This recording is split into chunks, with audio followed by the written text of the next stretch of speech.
Welcome to Fox Learn. In this tutorial, I'll show you how to create a GeoChart using LiveCharts control.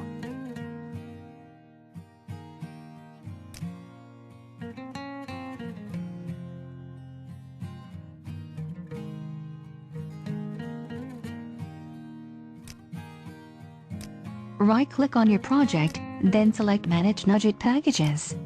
Next, you need to search and install LiveCharts for your project.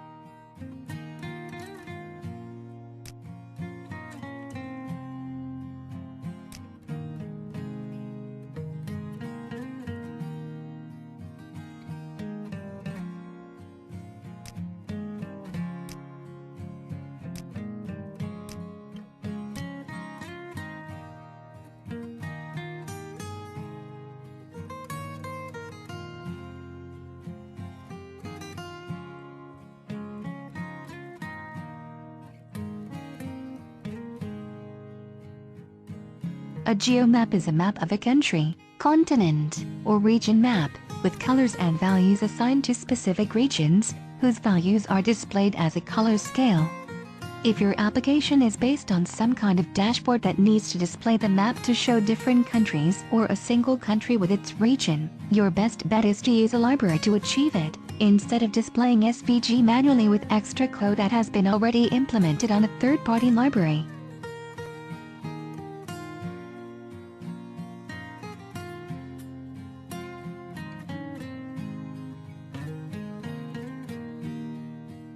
We will randomly generate chart values from 0 to 100 for the countries we want to display on the map. Finally, you need to download map data from the GeoMap website, then copy it into your project. Do not drag the GeoChart from the Visual Studio toolbox to your form designer. Otherwise, you will get an exception thrown by the component when you do not specify the path to the XML file of the map. That's the reason why you need to append the control dynamically with code.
Thank you for watching this video and don't forget to subscribe to my channel.